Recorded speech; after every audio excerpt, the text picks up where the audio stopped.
Hi friends, ಎಲ್ರಿಗೂ ನಮಸ್ತೆ. Vedic ಅಸ್ಟ್ರಾಲಜರ್ಗೆ ಸ್ವಾಗತ. ನಿಮಗೆ ಎಲ್ಲರೂ ಹೇಗಿದ್ದೀರಾ? ನಾನು ಚೆನ್ನಾಗಿದ್ದೀನಿ. ಐ ಹೋಪ್ ನೀವೆಲ್ಲರೂ ಚೆನ್ನಾಗಿದ್ದೀರಾ ಅಂತ ಅಂದ್ಕೊಂಡಿದ್ದೀನಿ. ಪ್ಲೀಸ್ ಫ್ರೆಂಡ್ಸ್, ಈ ವಿಡಿಯೋನ ಫಸ್ಟಿಂದ ಕೊನೆವರೆಗೂ ಸ್ಕಿಪ್ ಮಾಡಿದೆ ನೋಡಿ. ನಿಮ್ಗೆ ಇಷ್ಟ ಆದರೆ ಲೈಕ್ ಮಾಡಿ, ಶೇರ್ ಮಾಡಿ. ಹೊಸದಾಗಿ ನೋಡೋರು ನಮ್ಮ ಚಾನಲ್ಗೆ ವೇದಿಕ್ ಅಸ್ಟ್ರಾಲಜರ್ಗೆ ಸಬ್ಸ್ಕ್ರೈಬ್ ಮಾಡ್ಕೊಳ್ಳಿ. ಪಕ್ಕದಲ್ಲಿರೋ ಬೆಲ್ ಐಕನ್ ಕ್ಲಿಕ್ ಮಾಡಿ. ನಾವು ಹಾಕೋ ಪ್ರತಿಯೊಂದು ವಿಡಿಯೋ ನೋಟಿಫಿಕೇಷನ್ಗೆ ಬರುತ್ತೆ, ತಕ್ಷಣ ನೋಡ್ಬೋದು. ಹಾಗೆ ವಿಡಿಯೋ ಇಷ್ಟ ಆದರೆ ಓಂ ನಮಃ ಶಿವಾಯ ಅಥವಾ ಓಂ ಶನೀಶ್ವರಾಯ ನಮಃ ಅಂತ ಒಂದು ಕಮೆಂಟ್ ಕೊಡೋದನ್ನು ಖಂಡಿತ ಮರಿಬೇಡಿ ಸ್ನೇಹಿತರೆ. ನಾನಿವಾಗ ತಿಳಿಸ್ತಾ ಇದ್ದೀನಿ ಮಕರ ರಾಶಿ ಬಗ್ಗೆ. ಬನ್ನಿ, ಮಕರ ರಾಶಿಯ ಸ್ನೇಹಿತರಿಗೆ ಮತ್ತೊಮ್ಮೆ ಸ್ವಾಗತ. ಮಕರ ರಾಶಿಯವರ ಜುಲೈ ತಿಂಗಳ ಮಾಸ ಭವಿಷ್ಯದಲ್ಲಿ 5 ಶುಭ ವಿಚಾರಗಳು. ವಿಡಿಯೋ ಇದು, ಬನ್ನಿ ಆರಂಭಿಸೋಣ. ಮೊದಲನೇ ಶುಭ ವಿಚಾರ, ನಿಮ್ಮ ಜೀವನಕ್ಕೆ ಪ್ರಭಾವ ಬೀರುವ, ಅಂದರೆ ನಿಮ್ಮ ಜೀವನದ ಮೇಲೆ ಪ್ರಭಾವ ಬೀರುವ ವ್ಯಕ್ತಿಯ ಆಗಮನವಾಗಲಿದೆ ಅಂತ ಹೇಳಿ ಮಕರ ರಾಶಿಯವರಿಗೆ ಈ ಜುಲೈ ತಿಂಗಳಲ್ಲಿ ಏನಾಗಿಬಿಡುತ್ತೆ ಅಂತಂದರೆ, ನಿಮಗೊಂದು ಹೊಸ ಫ್ರೆಂಡ್ ಬರಬಹುದು, ಹೊಸ ಮಿತ್ರ, ಹೊಸ ಸ್ನೇಹಿತ ಬರಬಹುದು, ಅಥವಾ ಹೊಸ ಪಾರ್ಟ್ನರ್ ಬರಬಹುದು, ಬಿಸ್ನೆಸ್ ಪಾರ್ಟ್ನರ್ ಯಾರೋ ಬರಬಹುದು, ಅಥವಾ ಗುರುವಿನ ಸ್ವರೂಪದಲ್ಲಿ ಒಂದು ಟೀಚರ್ ಥರ ನಿಮಗೆ ಹೊಸ ವ್ಯಕ್ತಿ ಅಂದರೆ ಒಬ್ಬ ಸ್ನೇಹಿತೆ ಕೂಡ ಬರಬಹುದು ನಿಮ್ಮ ಜೀವನದಲ್ಲಿ. ಮಾರ್ಗದರ್ಶಕರಾಗಿ ಮಾಡಲಿಕ್ಕೆ ಅಂತ, ಅಥವಾ ಪಾಠ ಮಾಡಲಿಕ್ಕೆ, ಅಥವಾ ಎಲ್ಲಿ ತಪ್ಪು ಎಲ್ಲಿ ಸರಿ ಅಂತ ಹೇಳಲಿಕ್ಕೆ, ಅಥವಾ ಒಳ್ಳೆ ಫ್ರೆಂಡ್ ಆಗಿ ಬರಬಹುದು, ಲೈಫ್ ಪಾರ್ಟ್ನರ್ ಆಗಿ ಬರಬಹುದು, ಬಿಸ್ನೆಸ್ ಪಾರ್ಟ್ನರ್ ಆಗಿ ಬರ್ಬೋದು ಅಲ್ವಾ. ಸೊ ನಿಮ್ಮ ಜೀವನದ ಮೇಲೆ ಪ್ರಭಾವ ಬೀರುವಂಥ ಒಂದು ವ್ಯಕ್ತಿಯ ಒಂದು ಎಂಟ್ರಿ ಜುಲೈ ತಿಂಗಳಲ್ಲಿ ನಿಮ್ಮ ಲೈಫಲ್ಲಿ ಆಗಲಿದೆ. ಹಾಗೂ ಭವಿಷ್ಯದಲ್ಲಿ ದೊಡ್ಡ ದೊಡ್ಡ ಬದಲಾವಣೆಗಳು, ನಿಮ್ಮ ಜೀವನದಲ್ಲಿ ಆಗುವ ದೊಡ್ಡ ಬದಲಾವಣೆಗಳಿಗೆ ಈ ವ್ಯಕ್ತಿಯ ಆಗಮನ ಕಾರಣವಾಗಬಹುದು ಅಂತ ಕಂಡು ಬರ್ತಾ ಇದೆ ಸ್ನೇಹಿತರೆ.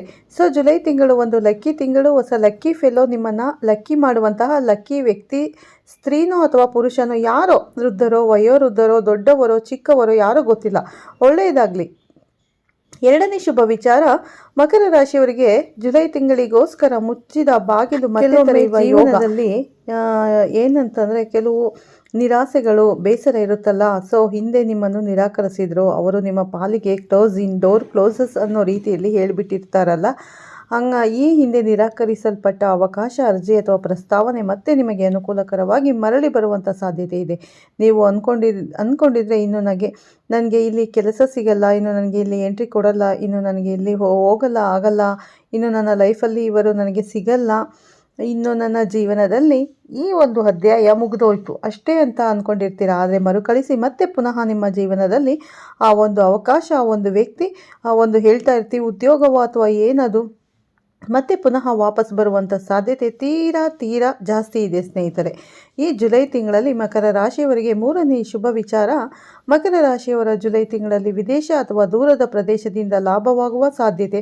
ಎಲ್ಲೋ ದೂರದಿಂದ ಲಾಭ ಆಗ್ತಕ್ಕಂಥದ್ದು ಅಂತ ಹೇಳಿ. ಸೊ ದೂರದ ಸಂಪರ್ಕಗಳು, ಎಲ್ಲೋ ದೂರ ಇರ್ತಕ್ಕಂಥವ್ರ ಸಂಪರ್ಕ, ಆನ್ಲೈನ್ ವ್ಯವಹಾರ ಅಥವಾ ವಿದೇಶಿ ಅವಕಾಶಗಳು, ನಿಮಗೆ ಶುಭ ಸುದ್ದಿ ಇದೆ. ಈ ಥರ ಅವಕಾಶಗಳಿಂದ ಈಗ ನೀವು ಆನ್ಲೈನ್ ಬಿಸ್ನೆಸ್ ಮಾಡ್ತಾ ಇದ್ದೀರಾ, ಆನ್ಲೈನ್ ಸೇಲ್ ಮಾಡ್ತಾ ಇದ್ದೀರಾ. ಎಕ್ಸಾಂಪಲ್, ನೀವು ಆನ್ಲೈನಲ್ಲಿ ಏನೋ ಒಂದು ಕ್ರೀಮೋ, ಬಟ್ಟೆನೋ ಏನೋ ಒಂದು ಸೇಲ್ ಮಾಡ್ತಾ ಇದ್ದೀರಾ. ತಗೊಳ್ಳೋರು ಎಲ್ಲಿರ್ತಾರೆ? ಎಲ್ಲೋ ದೂರ ಇರ್ತಾರೆ, ಬಹಳ ದೂರ. ನೀವು ಇಲ್ಲಿಲ್ಲ ಇರ್ತೀರಾ, ಇನ್ನೆಲ್ಲೋ ಇರ್ತೀರಾ, ಅವರು ಎಲ್ಲ ಇರ್ತಾರೆ. ಸೊ ಅವರು ನಿಮಗೆ ಚೆನ್ನಾಗಿ ಆನ್ಲೈನಲ್ಲಿ ಆರ್ಡರ್ ಕೊಟ್ಟರು ಅಂತಂದರೆ, ಸೊ ನಿಮ್ಮ ಕೆಲಸ ಆಯ್ತಲ್ಲ. ಅಥವಾ ನಿಮ್ಮ ಏನೋ ಒಂದು ಬಿಸ್ನೆಸ್ ಮಾಡ್ತಾ ಇರ್ತೀರ, ದೂರದಲ್ಲಿ ಎಲ್ಲೋ ಇರ್ತಕ್ಕಂಥ ನಿಮ್ಮ ಪರಿಚಯ ಇದ್ದವರು ಫೋನ್ ಮಾಡ್ತಾರೆ. ಮತ್ತು ನಮ್ಮ ಗೌಡರು ಒಬ್ಬರು ಇಲ್ಲರಿ, ಅವರು ಒಂಚೂರು ಕೆಲಸ ಮಾಡಿಕೊಟ್ಬಿಟ್ರೆ ನೀವು ಅಂತ ನಿಮ್ಮನ್ನು ರೆಕಮೆಂಡ್ ಮಾಡ್ತಾರೆ. ಸೊ ಅದರಿಂದ ಬಿಸ್ನೆಸ್ ಬಂತು. ಸೊ ಆ ಥರ ದೂರದ ಸಂಪರ್ಕಗಳು, ಯಾವಾಗಲೋ ದೂರದ ಸಂಪರ್ಕಗಳು, ಆನ್ಲೈನ್ ವ್ಯವಹಾರಗಳು, ಅಲ್ಲಿಗೆ ಗೇಮಿಂಗ್ ಆಡಿ ಆನ್ಲೈನಲ್ಲಿ ಸ್ವೀಟ್ ಆಡಿ ಆನ್ಲೈನ್ ಮತ್ತೊಂದನ್ನು ಆಡಿ ಹೇಳ್ತಾ ಇರ್ತೀವಿ. ಮತ್ತು ಆನ್ಲೈನಲ್ಲಿ ಮಾಡೋ ವ್ಯವಹಾರಗಳು ನಿಮಗೆ ಸರ್ವಿಸ್ ಕೊಡ್ಬೋದು, ಅಂದರೆ ಸಕ್ಸಸ್ಸನ್ನು ಕೊಡ್ಬೋದು. ನೀವು ಆನ್ಲೈನಲ್ಲಿ ಸೇಲ್ ಮಾಡಬಹುದು, ಅದನ್ನು ನಾನು ಹೇಳ್ತಾ ಇರ್ತವಂಥದ್ದು. ಆದರೆ ಅದರಲ್ಲಿ ಸ್ವಲ್ಪ ಎಚ್ಚರಿಕೆಯಿಂದ ಮಾಡಬೇಕಾಗುತ್ತೆ. ತುಂಬ ಇದೆ, ಒಳ್ಳೊಳ್ಳೆ ಸುದ್ದಿಗಳು ಬರಬಹುದು, ಒಳ್ಳೆ ಬಿಸ್ನೆಸ್ ಆಗಬಹುದು ಅಂತ ಕಂಡು ಬರ್ತಾ ಇದೆ ಸ್ನೇಹಿತರೆ. ಮತ್ತು ಒಳ್ಳೆಯ ನಾಲ್ಕನೇ ಶುಭ ವಿಚಾರ, ಮಕರ ರಾಶಿಯವರಿಗೆ ಜುಲೈ ತಿಂಗಳಿಗೋಸ್ಕರ ಏನಪ್ಪ ಅಂದರೆ, ಕುಟುಂಬದ ಒಂದು ದೊಡ್ಡ ಚಿಂತೆ ದೂರವಾಗುವ ಸಾಧ್ಯತೆ. ನೀವು ಮಕರ ರಾಶಿಯವರಾಗಿದ್ದು ನಿಮ್ಮ ಫ್ಯಾಮಿಲಿಯ ಯಾವುದೋ ಒಂದು ದೊಡ್ಡ ಟೆನ್ಷನ್, ನಿಮಗೆ ನಮ್ಮ ಫ್ಯಾಮಿಲಿ ಅದೇ ದೊಡ್ಡ ಟೆನ್ಷನ್ ಅಪ್ಪ, ಬಹಳ ದಿನಗಳಿಂದ ಇದೊಂದು ದೊಡ್ಡ ಸಮಸ್ಯೆ ಕಾಡ್ತಾ ಇತ್ತು, ಫ್ಯಾಮಿಲಿನಲ್ಲಿ ಇಂತೂ ಸರಿ ಹೋಗ್ಬಿಡ್ತು, ಅದು ಪ್ರಾಬ್ಲಮ್ ಸಾಲ್ವ್ ಆಯಿತು, ನನ್ನ ಫ್ಯಾಮಿಲಿ ಇದೊಂದು ದೊಡ್ಡ ಪ್ರಾಬ್ಲಮ್ ಸಾಲ್ವ್ ಆಯಿತು ಅಂತ. ಸೊ ಜುಲೈ ತಿಂಗಳಲ್ಲಿ ಮಕರ ರಾಶಿಯವರ ಕುಟುಂಬದಲ್ಲಿ ಯಾವುದೋ ಒಂದು ದೊಡ್ಡ ಸಮಸ್ಯೆ, ಚಿಂತೆ ಆಗಿತ್ತು, ನಿಮಗೆ ಅದು ಇದು ಪರಿಹಾರ ಆಗುತ್ತೆ ಅಂತ ಕಂಡು ಬರ್ತಾ ಇದೆ. ಪರಿಹಾರ ಸಿಗ್ಬೋದು, ನಿಮ್ಮ ಪ್ರಯತ್ನ ಮಾಡಬೇಕು, ದೇವತಾ ಆರಾಧನೆ ಮಾಡಿಕೊಂಡು. ಐದನೇ ಶುಭ ವಿಚಾರ, ಮಕರ ರಾಶಿಯವರಿಗೆ ಭಾಗ್ಯ ನಿಮ್ಮ ಪರಿಶ್ರಮಕ್ಕೆ ಜೊತೆಯಾಗುವುದು ಅಂತ ನೋಡಿ. ಕೆಲವರಿಗೆ ಏನು ಮಾಡಲ್ಲ, ಅದೃಷ್ಟವಶ ಎಲ್ಲ ಕೆಲಸ ಆಗಿಬಿಡುತ್ತೆ. ಕೆಲವರು ಎಲ್ಲ ಮಾಡ್ತಾರೆ, ಬಟ್ ಅವರ ಪಾಲಿಗೆ ಅದೃಷ್ಟನೇ ಇರಲ್ಲ. ನಿಮಗೆ ಇದು ಎರಡೂ ಅಲ್ಲ. ನಿಮಗೆ ಅಂದರೆ ಮಕರ ರಾಶಿಯವರಿಗೆ ನಿಮ್ಮ ಶ್ರಮ ಕರೆಕ್ಟಾಗಿ ಹಾಕಿದ್ದಲ್ಲಿ ನಿಮ್ಮ ಶ್ರಮಕ್ಕೆ ತಕ್ಕ ಪ್ರತಿಫಲ ಅದೃಷ್ಟವಶಾತ್ ನಿಮಗೆ ಸಿಗುತ್ತೆ ಅಂತ ಬಹಳಷ್ಟು ಜನ ಹೇಳ್ತಾರೆ. ಶ್ರಮ ಹಾಕಿದ್ರೂ ಕೆಲವರಿಗೆ ಸಿಗೋದಿಲ್ಲ, ಪರಿಶ್ರಮ ಎಷ್ಟೇ ಪಟ್ಟರೂ ಪ್ರತಿಫಲ ಸಿಗೋದಿಲ್ಲ. ಇದೆಲ್ಲ ಏನು ಜ್ಯೋತಿಷ್ಯ ನೋಡ್ಕೊಂಡು ಕೂತಿರ್ತೀರಿ, ನೀವು ಮಾಡೋಕ್ಕೆ ಬರೋ ಕೆಲಸ ಅಲ್ಲ. ನಿಮಗೆ ಕಷ್ಟಪಟ್ಟು ಕೆಲಸ ಮಾಡಿರಿ, ಫಲ ಆಟೋಮೆಟಿಕ್ಕಾಗಿ ಸಿಗುತ್ತೆ ಅಂತ. ಕಷ್ಟಪಟ್ಟು ಕೆಲಸ ಮಾಡಿದ್ರು ಎಲ್ಲರಿಗೂ ಕೂಡ ಆಟೋಮೆಟಿಕ್ಕಾಗಿ ಸಿಕ್ಬಿಡುತ್ತೆ. ಬಿಟ್ಟಿದ್ರು ಇವತ್ತು ಪ್ರಪಂಚದಲ್ಲಿ ಹಿಂಗೆ ಅಂತಲೇ ಇರ್ತಿರ್ಲಿಲ್ಲ. ಪ್ರಪಂಚ ಎಷ್ಟು ಜನ ಹೇಳ್ತಾರೆ, ನನ್ನ ಹತ್ರ ಬಂದು ಕಣ್ಣೀರು ಹಾಕ್ತಾರೆ. ಅಂದರೆ ಸುಮಾರು ಜನ ಕೆಲವರು ಜ್ಯೋತಿಷ್ಯನ ನಂಬ್ತಾರೆ, ಕೆಲವರು ನಂಬೋದಿಲ್ಲ ಸ್ನೇಹಿತರೆ. ಆದರೆ ಜ್ಯೋತಿಷ್ಯನ ನಂಬಿ ಅಂತ ನಾವು ಕೂಡ ಹೇಳೋದಿಲ್ಲ. ಜ್ಯೋತಿಷ್ಯನೇ ಬರೀ ನಂಬ್ಕೊಂಡು ನಾವು ಏನು ಎಫೆಕ್ಟ್ ಹಾಕಿಲ್ಲ ಅಂದರೆ ಯಾವುದೇ ಕೆಲಸ ಒಳ್ಳೆ ಪ್ರತಿಫಲ ಸಿಗೋದಿಲ್ಲ, ಯಾವುದೇ ಕೆಲಸ ಸಕ್ಸಸ್ ಆಗೋದಿಲ್ಲ. ನಾವು ಆದಷ್ಟು ನಮ್ಮ ಕೆಲಸದ ಮೇಲೆ ತುಂಬಾ ಎಫೆಕ್ಟ್ ಹಾಕೋದ್ರೆ ಖಂಡಿತ ನಮ್ಮ ಶ್ರಮಕ್ಕೆ ಒಳ್ಳೆ ಪ್ರತಿಫಲ ದೇವರು ಕೊಟ್ಟೇ ಕೊಡ್ತಾನೆ.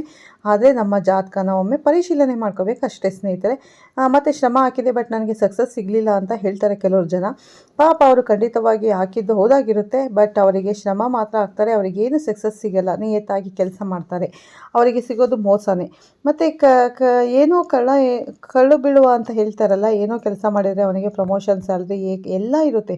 ನೀವೆಲ್ಲ ಕಷ್ಟಪಟ್ಟು ಕೆಲಸ ಮಾಡಿದ್ರು ಏನೂ ಇರಲ್ಲ. ಸೊ ಈ ಥರದ್ದು ಕೂಡ ಹಲವಾರು ನೋಡ್ತಿದ್ದೀವಿ. ಬಟ್ ಈ ಕಮೆಂಟ್ ಮಾಡಿದವರಿಗೆ ರಿಪ್ಲೈ ಮಾಡ್ಕೊಂಡು ಕೂತಿರೋ 1-4 ಲೈನ್ಗಳು ಮಾಡಿ 5ನೇ ಲೈನ್ ಹಂಗೆ ನಮ್ಮ ಜಾತಕ ಹೇಳಿ ನೋಡೋಣ ಅಂತ ಫ್ರೀಯಾಗಿ ಜಾತಕ ಕೇಳಿಸ್ಕೊಂಡು ಬಿಡೋಣ ಅಂತ ನೋಡ್ತಾರೆ, ಬಿಟ್ಟರೆ ಇನ್ನೇನು ನೋಡಲ್ಲ, ಆಯಿತಾ. ಸೊ ಅದಕ್ಕೆ ಏನು ಕೆಟ್ಟದಾಗಿ ಕಮೆಂಟ್ ಮಾಡಿದ್ರು ಅಷ್ಟು ತಲೆ ಕೆಡಿಸ್ಕೊಂಡು ಸಲ ರಿಪ್ಲೈ ಮಾಡ್ತೀನಿ. ಯಾಕಂದರೆ ನಮ್ಮ ಬಗ್ಗೆ ತಪ್ಪು ತಿಳುವಳಿಕೆ ಇದ್ಬಿಟ್ರೆ ನಮ್ಮ ಒಂದು ಕಡೆಯಿಂದ ಒಂದು ಸೃಷ್ಟೀಕರಣ ಕೊಟ್ಟು ಬಿಡೋಣ, ಅಂದರೆ ಸ್ಪಷ್ಟೀಕರಣ ಕೊಟ್ಟು ಬಿಡೋಣ ಅಂತ 1-2 ರಿಪ್ಲೈಗಳು ಮಾಡ್ತೀವಿ.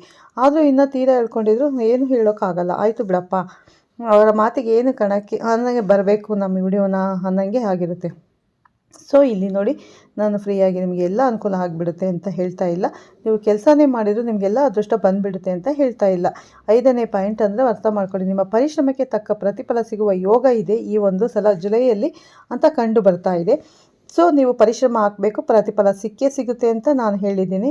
ಎಲ್ಲ ಪರಿಶ್ರಮ ಹಾಕುವವರೆಗೂ ಪ್ರತಿಫಲ ಸಿಗ್ತಾ ಇಲ್ಲ. ಆದರೆ ನಿಮಗೆ ಈ ತಿಂಗಳು ಹೆಂಗಿದೆ ಅಂದರೆ, ಜುಲೈ ತಿಂಗಳು ನೀವು ಪರಿಶ್ರಮ ಹಾಕಿದ್ರೆ ಪ್ರತಿಫಲ ಸಿಗುವ ಯೋಗ ತುಂಬ ಚೆನ್ನಾಗಿದೆ ಅಂತ. ಸೊ ಅದಕ್ಕೆ ಪೂರಕವಾಗಿ ನಿಮಗೋಸ್ಕರ ಒಂದಿಷ್ಟು ವಿಶೇಷ ಪರಿಹಾರಗಳನ್ನು ಮಾಡಿ, ವಿಶೇಷ ಪ್ರಸಾದ ಅಂದರೆ ಪರಿಹಾರಗಳನ್ನು ತಿಳ್ಕೊಳ್ಳಿ. ನೀವು ಜೂನ್ 29 ಸೋಮವಾರ ಜ್ಯೇಷ್ಠ ಹುಣ್ಣಿಮೆ, ಅಂದರೆ ಈಗ ಆಲ್ರೆಡಿ ಹುಣ್ಣಿಮೆ ಮುಗ್ದಿದೆ. ಹುಣ್ಣಿಮೆ ಮತ್ತು ಬಹಳ ವಿಶೇಷವಾಗಿ ಭೂಮಿ ಪೂರ್ಣಿಮೆ ಅವತ್ತು ಏನು ವಟ ಸಾವಿತ್ರಿ ವ್ರತ ಮಾಡುವಂಥ ದಿವಸ ಆವತ್ತು. ಸೊ ಅವತ್ತಿನ ದಿವಸ ನಮ್ಮ ಎಲ್ಲರೂ ಮಾಡಿರ್ತಾರೆ. ಪೌರ್ಣಮಿ ದಿವಸ ಪೂಜೆನ ಮಾಡಿಕೊಂಡ್ರೆ ತುಂಬಾ ಒಳ್ಳೆಯದು. ಹಾಗೆ ಪೌರ್ಣಮಿಗಳಲ್ಲಿ ಸ್ವಲ್ಪ ಲಕ್ಷ್ಮೀನಾರಾಯಣ, ಸತ್ಯನಾರಾಯಣ ಪೂಜೆಗಳನ್ನು ಮಾಡೋದು, ಈ ರೀತಿ ಸ್ವಲ್ಪ ಚಿಕ್ಕ ಚಿಕ್ಕ ಪರಿಹಾರ, ಮಹಾಲಕ್ಷ್ಮಿನ ಪೂಜೆ ಮಾಡೋದು ಎಲ್ಲ ಮಾಡಿದ್ರೆ ಖಂಡಿತ ನಿಮಗೆ ಒಳ್ಳೆಯದಾಗುತ್ತೆ.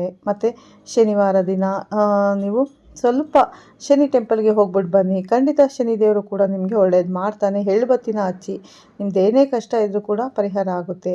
ಗುರು ಶಾಂತಿ ಮತ್ತು ಮನೆಗಳಲ್ಲಿ ಸ್ವಲ್ಪ ನವಗ್ರಹ ಹೋಮ ಈ ಥರ ಏನಾದರೂ ಮಾಡಿಕೊಡ್ತಾ ಬನ್ನಿ. ಮತ್ತು ಸ್ವಲ್ಪ ಮಾಡಿದ್ರೆ ಪೂಜೆ ಪುನಸ್ಕಾರ ಹೋಮಗಳನ್ನು ಮಾಡಿಸಿದ್ರೆ ಏನೇ ಕಷ್ಟಗಳಿದ್ರೂ ಪರಿಹಾರ ಆಗುತ್ತೆ ಅಂತ ಹೇಳ್ಬೋದು ಸ್ನೇಹಿತರೆ. ಯಾವುದೇ ಭೂಮಿ ಸಂಬಂಧಿತವಾದಂಥ ವ್ಯವಹಾರಗಳು ಮಾಡೋಕ್ಕೆ ಜೇಬಲ್ಲಿ ಇಟ್ಕೊಂಡು ಕಟ್ಕೊಂಡು ಹೋಗಿ ಆ ವ್ಯವಹಾರಕ್ಕೆ ಹೋದಾಗ ಸ್ವಲ್ಪ ಅನುಕೂಲ ಆಗುತ್ತೆ. ಮತ್ತು ಹೋಮಗಳು, ಭಸ್ಮ, ನಾಗಾರಾಧನೆ ಆ ಥರ ದೇವಸ್ಥಾನಗಳಲ್ಲಿ ಮಾಡ್ತಾ ಇರ್ತಾರೆ. ಆಗ ಮಹಾಲಕ್ಷ್ಮಿ ಸನ್ನಿಧಾನದಲ್ಲಿ ಕುಂಕುಮಾರ್ಚನೆ ಮಾಡಿ ಕುಂಕುಮ ತಗೊಂಡು ಹೋಗಿ, ಮತ್ತು ಈ ಥರ ಪೂಜೆ ಹೋಮ ಹವನ ಮಾಡೋ ದೇವಸ್ಥಾನಗಳಲ್ಲಿ ಹೋಗಿ ಅಲ್ಲಿ ಭಸ್ಮ ಸಿಗುತ್ತೆ.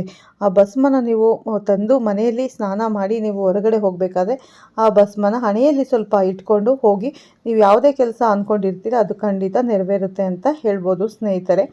ನಾನು ಹೇಳಿದಾಗೆ ಸಣ್ಣ ಪುಟ್ಟ ಈ ಥರ ಚಿಕ್ಕ ಪರಿಹಾರಗಳನ್ನು ನೀವು ಮಾಡಿಕೊಂಡಿದ್ದೆ ಆದರೆ ಖಂಡಿತ ದೇವರು ನಿಮಗೆ ಒಳ್ಳೇದು ಮಾಡ್ತಾನೆ.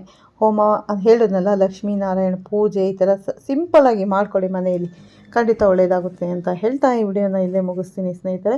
ಮತ್ತೆ ಸಿಗ್ತೀನಿ ನಿಮಗೆ ಉತ್ತಮ ರಾಶಿ ಭವಿಷ್ಯದೊಂದಿಗೆ ಅಂತ ಹೇಳ್ತಾ, ಪ್ಲೀಸ್ ಫ್ರೆಂಡ್ಸ್ ಈ ವಿಡಿಯೋನ ಫಸ್ಟಿಂದ ಕೊನೆವರೆಗೂ ಸ್ಕಿಪ್ ಮಾಡದೆ ನೋಡಿ. ನಿಮ್ಗೆ ಇಷ್ಟ ಆದರೆ ಲೈಕ್ ಮಾಡಿ, ಶೇರ್ ಮಾಡಿ. ಹಾಗೆ ಹೊಸದಾಗಿ ನೋಡೋರು ನಮ್ಮ ಚಾನಲ್ಗೆ ಸಬ್ಸ್ಕ್ರೈಬ್ ಮಾಡ್ಕೊಳ್ಳಿ, ಪಕ್ಕದಲ್ಲಿರೋ ಬೆಲ್ಲೈಕನ್ ಕೂಡ ಕ್ಲಿಕ್ ಮಾಡಿ.